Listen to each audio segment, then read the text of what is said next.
Hello friends, welcome back in our channel study with S Verma. आज की हमारी video Hindi व्याकरण से संबंधित है, जिसमें हम सीखेंगे कि परीक्षा में विज्ञापन को किस तरीके से लिखा जाता है। तो इस वीडियो में मैं आपको विज्ञापन लिखना इस तरीके से सिखाऊंगा कि परीक्षा में अगर आप कोई विज्ञापन लेखन का प्रश्न करते हैं तो उसमें आपका एक भी नंबर कटने की उम्मीद ना रह सके। तो वीडियो में किसी विज्ञापन का उदाहरण देने से पहले मैं आपको कुछ ऐसी बातें बताना चाहता हूं जिनको अगर आप विज्ञापन में प्रयोग करेंगे तो आपका विज्ञापन बहुत ही आकर्षक और प्रभावशाली बन सकता है। तो सबसे पहली बात का जो हमें ध्यान रखना है विज्ञापन लिखते टाइम वो ये है कि हमारा विज्ञापन लिखने के बाद बहुत ही आकर्षक लगना चाहिए। यानी कि जितना आकर्षक हमारा विज्ञापन लगेगा हमें उसमें उतने ही अंक प्राप्त होंगे। और विज्ञापन आकर्षक लिखने के लिए हमें उसे कम से कम शब्दों में लिखना है, लेकिन शब्दों का प्रयोग ऐसा करना है कि वो विज्ञापन को प्रभावशाली बना दें। तीसरी बात हमारी ये है कि विज्ञापन लिखते समय जिस वस्तु के ऊपर हम विज्ञापन लिख रहे हैं या जो भी हमारा विषय है उससे रिलेटेड हमें कोई ना कोई स्लोगन जरूर देना है। स्लोगन देने से हमारा विज्ञापन अट्रैक्टिव बन सकता है और स्लोगन देने के साथ साथ हमें उसी विषय से रिलेटेड एक ड्राइंग भी बनानी चाहिए। ड्राइंग बनाने के लिए हम स्केच पेन्स का भी प्रयोग कर सकते हैं, जिससे कि हमारी ड्राइंग भी अच्छी बनेगी और विज्ञापन भी रंग बिरंगा बनेगा।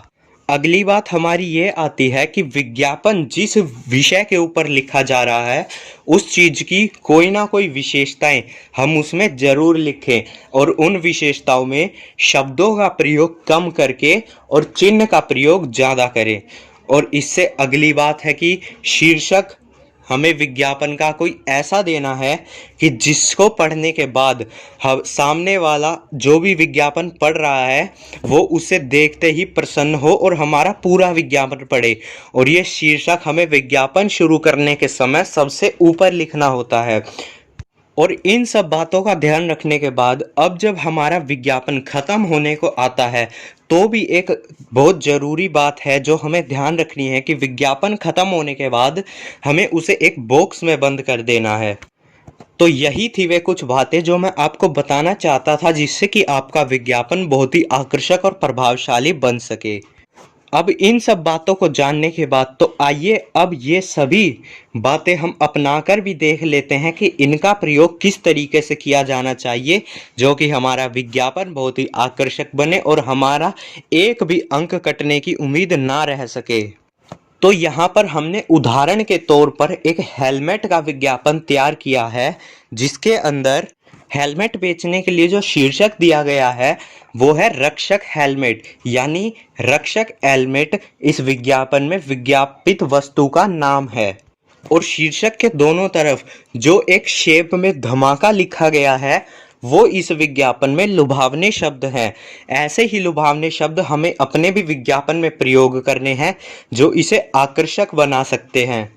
और इसी के नीचे वस्तु के गुणों का भी उल्लेख किया गया है, जैसे कि इस कंपनी का जो हेलमेट है वो बहुत मजबूत है, हल्के टिकाऊ है, आकर्षक रंग एवं डिज़ाइन में उपलब्ध है।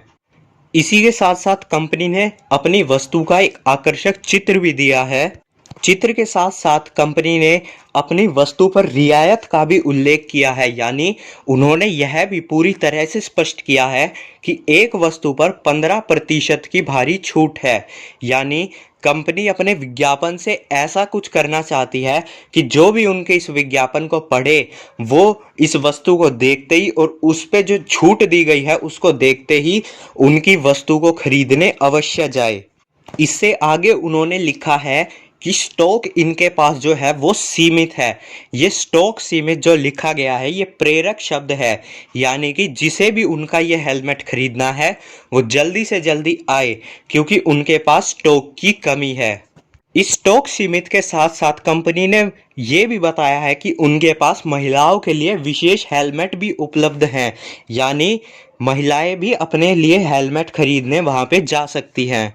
इतना करने के बाद कंपनी ने इसी विज्ञापन में कुछ तुकबंदी जैसे शब्द भी लिखे हैं, यानी उन्होंने अपनी वस्तु से रिलेटेड एक स्लोगन भी दिया है इसमें, जो कि है आपके सिर का रखवाला, रक्षक हेलमेट।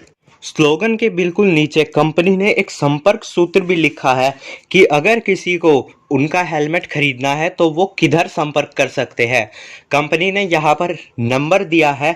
हम अपने विज्ञापन में कोई नंबर देने के साथ साथ एक पता भी दे सकते हैं कि अगर आपको ये वस्तु चाहिए तो आप इस पते पर आ सकते हैं।